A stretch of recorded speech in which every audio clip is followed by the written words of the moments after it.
Welcome, everybody, to a Delco Nerd Network Hot Take. Ladies and gentlemen, if you have never seen a hot take before, well, it's where a few friends get in the basement. We like to give our thoughts, give our opinions on a TV show, a movie, or a game. Today, it's going to be a TV show, and that TV show is Alien Earth. Season 1? Question mark? Right? Yeah. We don't know if it's going to get a season 2, so I guess it's season 1 or, just Alien Earth for now. Here to discuss, as always, one of the survivors of the Maginot, Chris Trio. That's me, Gooch. I was the engineer. I was trying to fix the engine. You were not in the show because you were hiding the whole time. Correct, yes. Yeah. They actually cut all my scenes. But how you doing, Gooch? We're here to talk a little Alien Earth, and I'm actually pretty excited. I'm doing well. We're about a year off of Romulus. It's been a good time to eat and be an Alien fan, even and a Predator fan. Agreed. I feel like those series kind of go synonymously. Absolutely. Alien Earth, I feel like has kind of been something that's been cooking for a while, and I'm like, when is the show coming out? And it finally is released. It's on FX and Hulu on demand. It's about 7 or 8 Disney episodes. Plus even too. It's on Disney Plus as well. Yeah. What'd you think, Trio? What did you think about our trip to Earth? I think overall, Gooch, I really, really enjoyed it. I think, they do run into some problems by the end of the season for me that I'll get into. I don't think it's as rough as I see some people exclaiming about online. It definitely has its problems for me. Mm-hmm. I think it's a fucking gorgeous show. The sets are fantastic. It looks movie quality in a way that movies almost don't even look like anymore sometimes. The sets, are very much inspired by the original Alien. All the tech, all the little buttons, the knobs. Everything just feels as authentic as you can get when it comes to that. It feels like people are in real spaces talking to each other. Fantastic stuff. I think overall the story is very interesting when it comes to especially what it's, exploring when it comes to the corporations and these different searches for immortality. I really like how it sets up the series with that, text at the beginning. Overall, I think I had a really great time with this. I'm interested to get into more of my issues later on, but I think it's a tremendously great looking show. I think it's very well acted. I like most of the characters for the most part, and I think the main character in, Wendy, is really fantastic for the most part. There are a few changes near the end where I'm like, I wonder how we got there, but I think I had a good time overall, Gooch. What about you? Yeah, I think it's fine. I think the ending, the cliffhanger in which the show ends on, was not necessary. I feel like this season should have been more complete. I think there's a better way to do that ending that isn't just the drop off. Like a setup.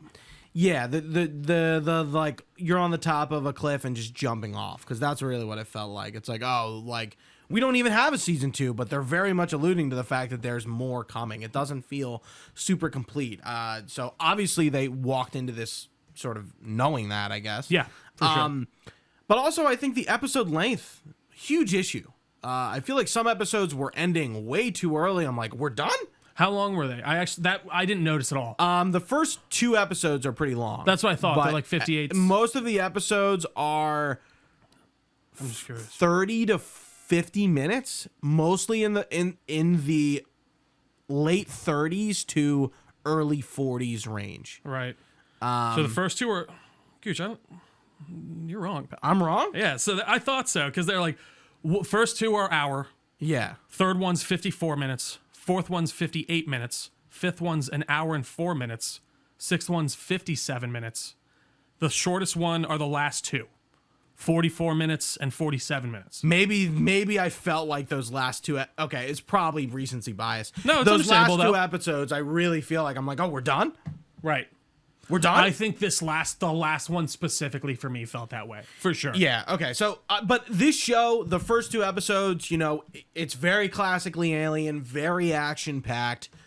A lot of shit's going on. We're killing aliens. Humans are dying. People are getting ripped apart. They're Shit's setting exploding. up Earth. Yeah, And then it really slows down. And I don't think that's a bad thing. I like slow shows. Sure. But this show does slow down a lot. There's a lot of talking and dialogue. There is moments of scariness or when aliens pop out and do things. But I feel like most of the show it's a lot of dialogue. It's a lot of conversations. It's not a lot of action. Which, as an Alien fan, I guess maybe expecting a lot of high-octane intensity and scares, you may be turned off by that.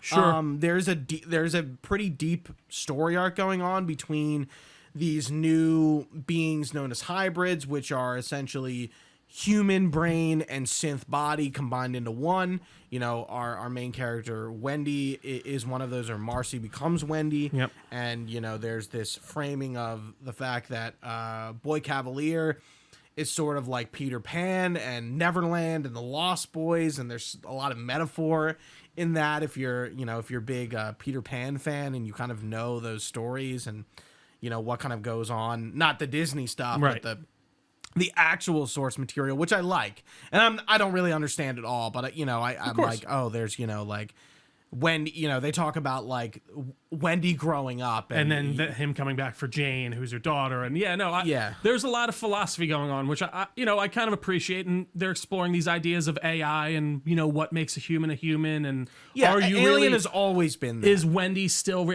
I wouldn't say it's always been that. I would say kind of once you get to the Prometheus era, it gets to that. So where I can test you, it's like, you know, I think in some of the originals, it's like, who's worse, the humans or the aliens? You know, what is happening to these people? The fact that Weyland-Yutani is sort of subjecting these crews and these people to essentially like set themselves up to die. I mean, look at the Maginot. They're worth the death. Right. And what Morrow is going through and sort of how he is sort of has his one foot in one world and one in the other as a cyborg.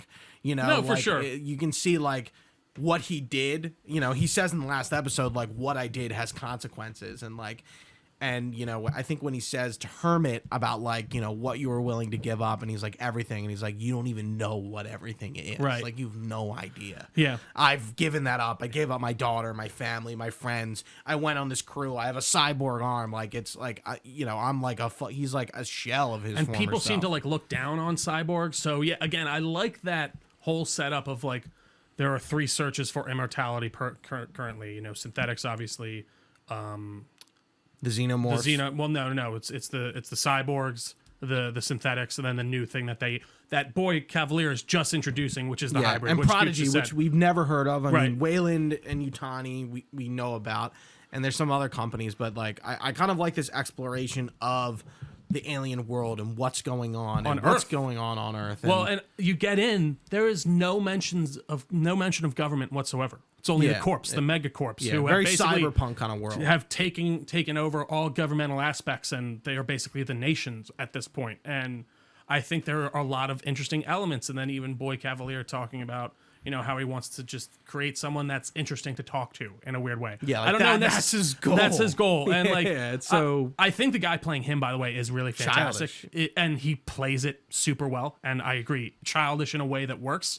I think his like wrap around in this idea of Wendy coming around on him in a bad way and like talking about how he just kind of just turned into his father, that all worked very well for me. I think by the end, the issue for me really is that like, oh, we're setting up. Like this story is getting left ready, unfinished. Right.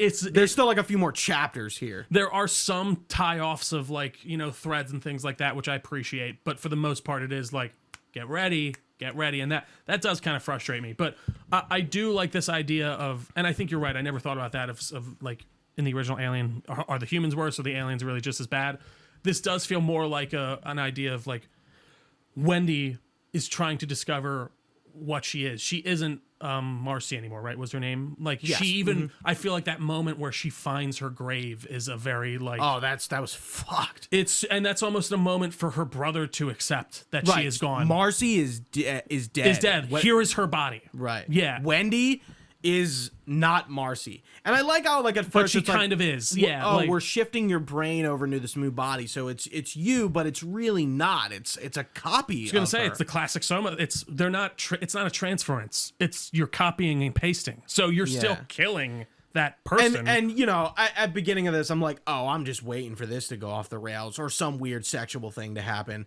You know, I thought with Nibs, I was like, oh, she's freaking me out with the pregnancy thing. I'm like again, they're children in adult bodies that don't look like themselves too. Like imagine, Gooch, if you got up one day and you looked in the mirror and it's not you anymore. Like we almost can't even imagine how like fucked up that would be and how like psychologically that would mess with you. And right, and you're an adult, and you. I mean, they kind of. I think who's the one who likes Boy Cavalier? Jane. I can't remember her real name, but Jane is who they like call her. Yeah. Yeah. Yeah. Well, she's like, they call her at the end, right? She's like, I thought I was her well, I thought that was her like, or is that her real name? I thought Jane was I think like you her. was it a real name? I thought Jane was her Neverland name, like that she was given. I think she gives herself that right at the end. Okay, because I thought Jane was Wendy's daughter in the book, and that's She why is. she's That's named why that. she starts calling herself. Let me look it up. Good. Yeah, no, sounds great. Yeah. But like, Because even that's what I was when you like. get into, I'm trying to remember the characters' names. even when you get into like this idea of they don't have emotions, they have to simulate it. There are all these things that you didn't have to do for a synthetic being. They don't have emotions. They don't have all of these different things that humans go through in this psychology of just being booted up from nothing and just having logic kind of, take hold completely. They have these human emotions that they're trying to simulate and keep, but they want all of the plus sides of being a synthetic, that almost indestructible nature, which isn't quite indestructible. They still can be destroyed. By the way, Gooch, I was kind of grossed out by the weird milk vomit in the original Aliens. But that scene when he gets eaten by that bug, the synthetic dude, ugh. Like when it spits in his face and then it starts like eat. I was like, oh my God, I didn't think you could gross me out with synthetic death. So it's Wendy, Slightly, Nibs, Curly, Shmee, and Toodles. Oh, so Curly, yeah, okay, Yeah, right. Yeah, she's yeah. Curly. Yeah, I think this idea of, these humans being placed into a synthetic body, especially children, and then having to cope with that, and then going the way that they go by the end, right, makes sense. Like at first, soon as it happens, like I gotta give it to the actors, because it's kind of unsettling to you know watch. who plays Wendy? No. Oh, I'm sorry, I didn't mean to interrupt you, but Are you asking me, or are you gonna tell me? Do you don't know? It's No. Zachary Chandler. It's whoever's playing Hal Jordan's daughter. I can't remember his name off the top of my head. Zachary Chandler, I want to say. Oh, Zach. Wait, Hal Jordan. Oh, Kyle Chandler. Kyle Chandler. That's I Kyle thought you were Chandler's talking about daughter. Zachary Levi. I don't know why it was a Zachary in my head, but yeah, no, that's Kyle Chandler's daughter. Oh, okay, cool, Mm-hmm. cool. Yeah. What point was I trying to make? Sorry, Okay, the yeah, kids. yeah. Yeah. So like when they get in there, we see them. They go through the whole process, and then there's a group, and they're the Lost Boys, and like seeing them interact, I'm like, this is weird. And my first thought is like, what are they gonna get into some weird sexual things with each other? Because like they're children, so they don't Right. really No, understand. they And don't now know. they have boobs, and like They're fully matured adults. Now. yeah. So like I think there is a scene with Nibs, right? They're like or Curly, and she like talks about her boobs to Dane. Right, yeah, they're like, what are these? Like, and they're Right. like, well, you need to be in an adult body because you don't grow anymore. So we just need to put you into yeah, these. yeah, and they're talking about it. I'm like, so I was again, Alien is very Weird, sexual yeah. in its art style. It's very Sure. phallic. Oh, definitely, and, in its like, art style, yeah. I was kind of expecting it to go there, and it does with like Nibs is like faking a pregnancy from like trauma. Well, but not even like it's like she believes it. Like it's almost like a coping mechanism Right, that she's been right. like, I am human. I can have a child. Actually, right. She gets attacked by the Triosceles. It's the image. dude. That thing, wild. I love that thing's storyline. I think Because it's at really first good. you're like, oh, this thing is like, I don't know. Like an alien parasite, doesn't have much of a mind to it. right. Yeah. Yeah. And then like you see, it's like, no, when it kills Toodles, and even like Kirsch is kind of like, it fucking knocked into the glass. Yeah. Knowing exactly what it was doing, it would knock him over and seal his fate. And then Boy Cavalier's like, oh wow, I might actually be able to. Like he's like, oh, if Right, you could talk, this is what like, I've been this looking is for. it. Fuck the hybrids. Yeah, I don't really care. Yeah, I got to put this into like somebody's body, but like not too smart. Right. We got to figure this out. Don't want someone who and can fight, And then yeah. like at the end of the series, like he's really written off the hybrids, and then like Wendy like sort of opens the cell to show her power. This technomancy that she has, or this technopathy ability that she has, that she shows even at the beginning when she's watching Hermit. We got to go back to the Maginot too. I feel like that episode is quick, but the fact that they just do Alien, they do Alien again, well, which I love. The ship, but like Right. the crashing, like the fact that they go there and they're sending these Right, children into like this fucking crash zone with aliens in it, and they don't really know that, and it's like I'm like, what is going on? And you Like, just see how is that okay? how insane Boy Cavalier is. Like he doesn't really have a plan. Like in a lot of ways, yeah. I love Boy Cavalier's like MO. Like Prodigy and him feel like Borderlands characters. like the ones that work to a degree, for sure. Like he feels like and the company and like Prodigy City, and he's upset. Like I'm kind of curious. I'm like, is he a hybrid? Has he transferred himself into a younger body? Because again, him being a prodigy, it's kind of like his thing, and like it's his company. He wants to name, stay, kid and forever. He sees the value in children, and I guess their intellect and their ability for imagination. Their and predisposition. I'm kind of sitting there. Well, it's like, but you're also like curious to a point that is probably bad. Kids have curiosity, and that's kind of cute, but it's also immature.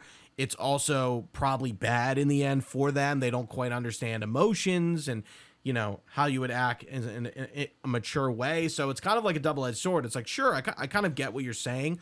Like, again, you have nieces and nephews. Like, you've been watching them grow. Like, you kind of see this. There is a spark you have as a child that you do not have as an adult. Right. Especially for exactly what I'm trying to say. Yeah, like it's just but the then way the double-edged swords of like you've probably seen your nieces and nephews act out. Of course. They're children. Exactly. Yeah.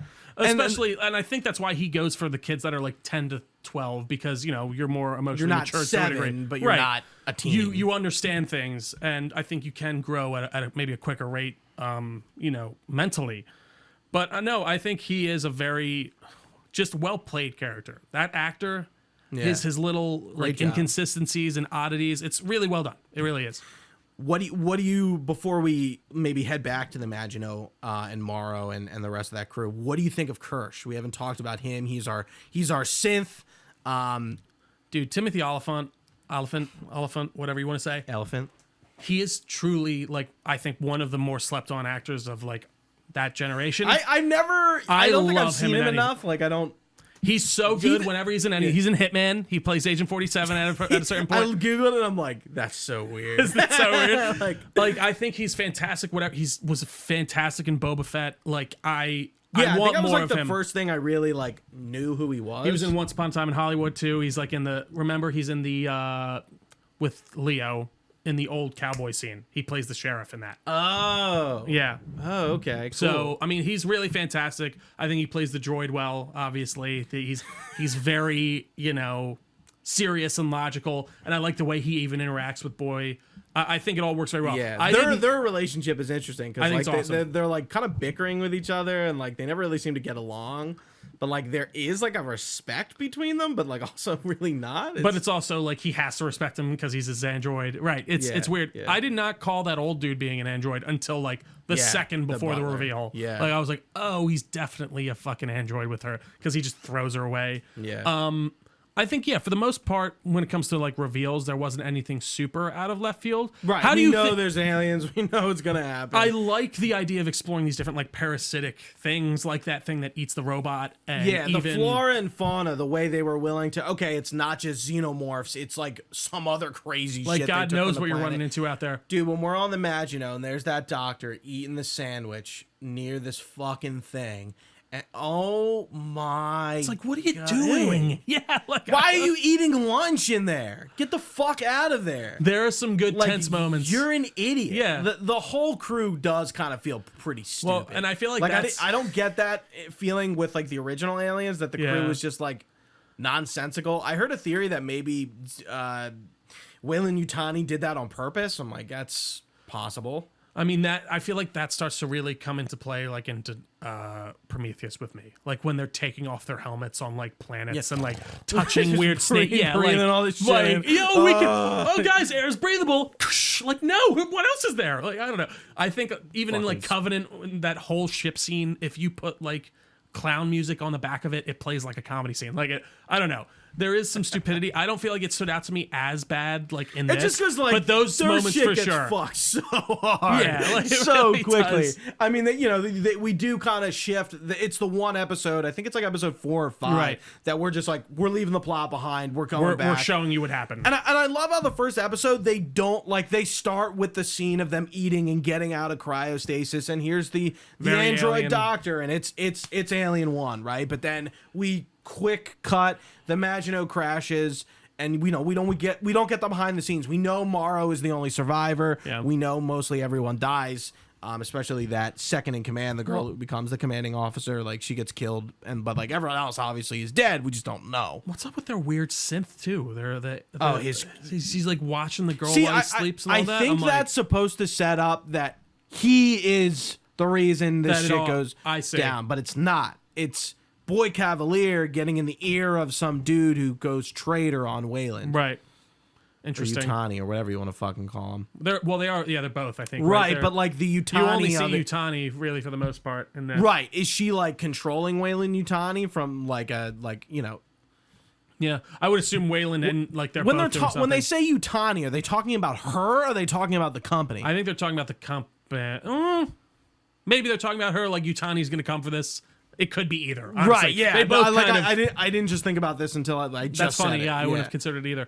I think that whole plot line's fun, and just seeing the way this governmental system works, like when they go to the mediator and they have to talk about like, well, it landed in my fucking my backyard. The conversation he has with the cyborg, like something so out great. of like Dune. He's like, you're on my ship. He's like, the ship is like a ball. It's not a place, and it landed in my yard. Now it's mine. Like it's him and the cyborg elephant have like a really great back and forth. It's really fantastic. Great interactions there. I don't know. I think overall it wasn't as like bad at the end for me to where it really ruined it for me. It just was not nearly as satisfying as I wanted it to be. There is a lot of exactly. Yeah. And I think like again, like as we're talking about this, like I really like the show, but like I just think the way it ends is like so abrupt. You didn't need to season 2 bait it that hard. I love how the image, it goes from the sheep and then it escapes and it fights Wendy and it escapes and then we see it go into the dead body. And I love that cliffhanger because, I think that was well deserved. Right, it's like, what's going to happen with this fucking thing? I agree. Because it's coming back, And it was funny because I was like, why do they keep showing his dead? Is it just to kind of remind us that he's dead? And then, it gets in him. Good stuff. Again, all the monster stuff and effects look really great. That scene where the plant, eats the woman. Ugh. Yeah. Ugh, not good. Great, but not good. We didn't see that second alien that was born from David, did we? That's his name, right? From Dave, the scientist guy. Oh, the little xenomorph? They caught it. Remember, it's with the big alien at the end. Yeah. It's like show. So, how did you feel about her communicating with the xenomorph and all that? Oh, I'm so glad you brought it up. Yeah. I almost forgot. Weird. I think it's an. I agree. I'm like, what is going on? Did you? I didn't dislike it. I think I liked it. I just am I'm curious where that's heading. I don't like how powerful she is. Sure. They all feel at the end, while we were talking about the weird sexual things with the androids, I was then going to get to when does somebody bash somebody's head in? Right. Because we're waiting for that. And Nibs is that where she has the trauma and she ends up killing one of them. And it's like, they all can fucking do this. And they don't realize it. Right. They can and then when they do, they're like, we're going to fucking kill you. Well, and there's this interesting idea because it's like, so why didn't any synths ever be able to communicate with an alien? Why are they the only ones able to really hear it? And I think that comes down to the idea that the free will, they have a biological brain beginning to their brain almost. Like they are weirdly able to pick up on this xenomorphs thing are organic. Yeah, so I don't know. Maybe that's, I think, the explanation in my own mind canon as to why the synthetics were never able to kind of do something like that, or we never see it. I mean, technically, this takes place before all of the other Alien stuff. This takes place before Alien 1. Yes. So that's also an interesting aspect in and of itself. I was curious why the alien looked all sickly and weird. Is it just because they were feeding it weird, terrible things and it kept I was it in wondering that too. It has that brown sort of tint to it. I'm not sure. It looks almost sickly. And I think it's almost because it was raised in captivity, maybe? That's my best guess. I don't know. Maybe. I mean, maybe it's a product of where it was born and the environment. Not necessarily in a malnourished kind of way, but I don't know. It looks like, it kind of it's kind of like, I don't know. If you're a fox born in the Arctic, you have the white fur. Blending in those. That's a good point. Maybe there's something to do in with the jungle. It's green. Yeah, that's a great point. Actually, I like that. Yeah. I think. What did you think about the actual look of the practical alien? Because I thought it looked fucking. I could tell it was practical. Yes, and I don't think that was a bad thing. I'm just that thing's a person in a suit. It's there. Yeah. Yeah. Well, and even just and and it looks good. I thought it looked really great. My girlfriend was kind of complaining. She was like, "Oh, that looks so fake." I'm like, I don't know. But I like think, if it was some CGI fucking yeah, I don't know. monstrosity. Like I think, well, and even when it's running, it is CGI. But like those Yeah, close-up yeah, shots there's when it's in someone's face, like Yeah. I think it actually might be. It's the Well, it's probably mechanics of, like, the someone lips. wearing like the helmet, and it's all mechanics within it. Yeah, right, somebody's yeah. controlling the helmet. Yeah. I listened to the podcast. I didn't listen to the last episode. I didn't really love it. I don't love those companion. I never listen to companion. I podcasts. did it for The Last of Us. The first thing I started was with House of Dragons. For House of Dragons, I think it's really good because House of Dragons, Game of Thrones is a show that has a lot going on, so it's nice to kind of hear talk it, through it a little. regurgitate it, and like these people know what they're talking about. Right. But with this Alien one, I wasn't loving it. I actually don't really think I like the showrunner. He seems like kind of like a dickhead. Oh, really? What's his name again? Noah something. Oh, Noah like, Hawley or something like yeah, that. like listening to him talk, I'm like, I don't know. You can't come off a little. You run that risk because, like, listen, people in those positions are sometimes, I think, gonna come off that way for better or for worse. It matters if they do the job well and like they get along with people. So I don't know. You're I think running the gambit when you start getting those people out in front of cameras. Like I think James Gunn is like another example of where that's I think a different story. I think that works very well. It's crazy. I want to watch the Peacemaker one actually. I know. I probably should too. It's crazy that James Gunn is still such a public face. I mean, I listened to the Two Bears one. That's Yeah. that's what it's called, right? That Yeah. podcast. Yeah, I've listened to it a few times before. I listened to when Zack Snyder was on it Yeah. and a few other people. I really just tune in for like a guest, a big profile Right, guest. yeah, same. And I'm like, yeah, James Gunn getting in front of the camera and like being the face of DC and also being the head of DC is great. Kevin Feige is such an elusive figure compared to him. Especially now. I feel like he didn't used to be as elusive. I feel like I'd see him in front of the cameras a lot. Not in the same way of like he's doing podcasts and things like that. You know why? Because Marvel hasn't been doing as well. Correct. Like, yeah, obviously. No, I mean it makes total sense. That's exactly it. Yeah. But yeah, Kevin Feige is not like Again, it's kind of like they were maybe taking like the stance from like Xbox a few years ago, where the devs are like doing a lot of content and like getting in with their crowd, and it's like that hasn't changed, but Xbox, the company, has kind of changed and sort of is on a down. I mean, the companies for gaming in general, I think, are sort of on all on a downtread, but Xbox seems to be going particularly fast down that hill. Can't say that's a Nintendo. Can't say that. Yes, you can. No, you can't. They're making money hand over The fist. Virtual Boy, that thing is crazy. That is, but they're making money hand over Dude, fist. that's like they're selling you like PlayStation 120 piece of plastic for your Switch.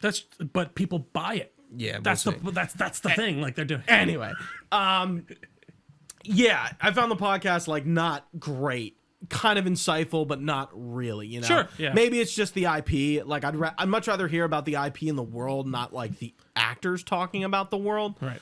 Like their thoughts on it and all that. Right. Yeah. What did you think about Slightly and Morrow? That whole thing. Oh, like how he was being like manipulated to get the alien out. Right. It's very fucked. I mean, it's a very interesting plot line. I hate like the way he talks to him too. You know, it's so like he's in an adult body. It's weird. It is weird. I wanted to punch him in the face. Like he is such an asshole, but in like all a the very, kids kind of annoy me in their own way. It's like you But guys it's 'cause are they're fucking.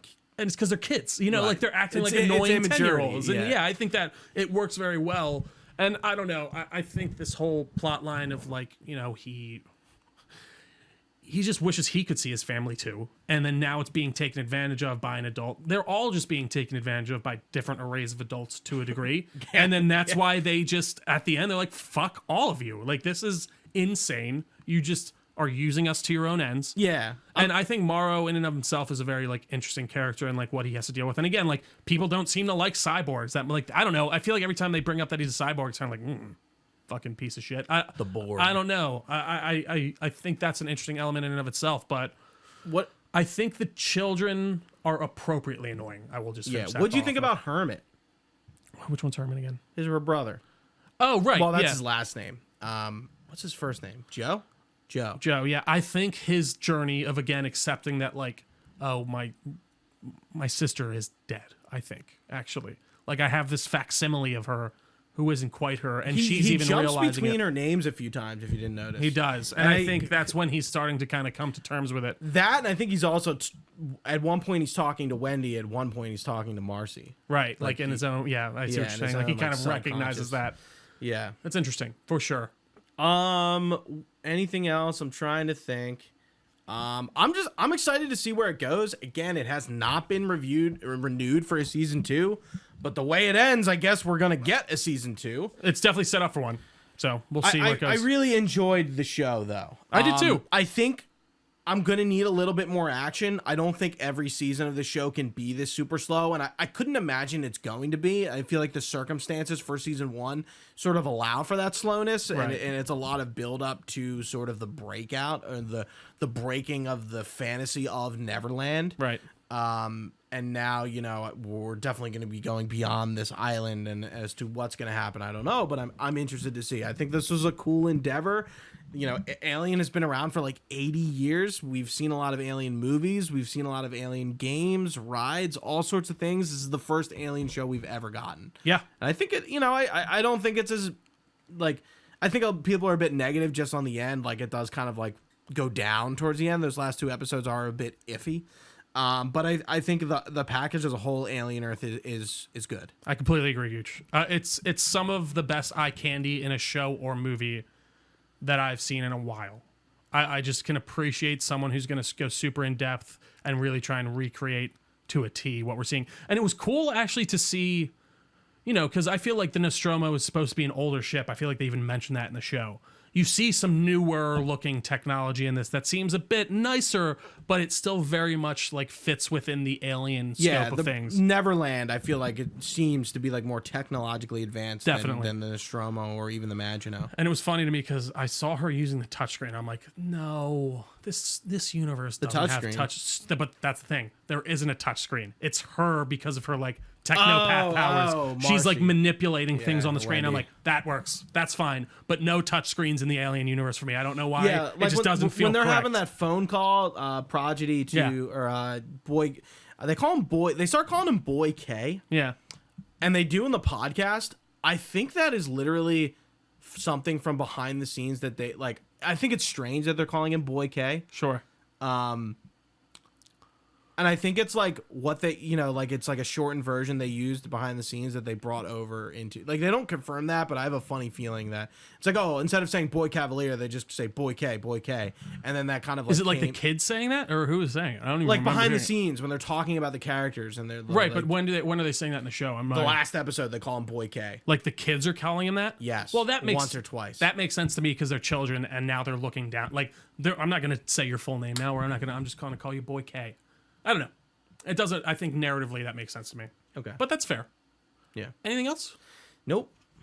That wraps it up. Well, thank you all so much for watching with us live on twitch.tv/Delco Nerd Network. We really do appreciate your time. You can find this podcast anywhere podcasts are found. Just search our name on your service of choice. We got a Facebook page, a Discord channel, all that good stuff will be linked down below for your convenience. We're on all the social medias as well, at Delco Nerds on everything with an @ you can find all this information on our website, delconerdnetwork.com. We can even email us at delconerds@gmail.com. We're happy to get back to you.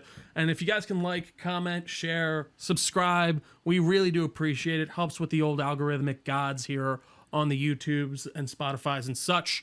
But other than that, for Gooch, I've been Trio. Thanks for watching, guys. Stay nerdy. We will see you next time.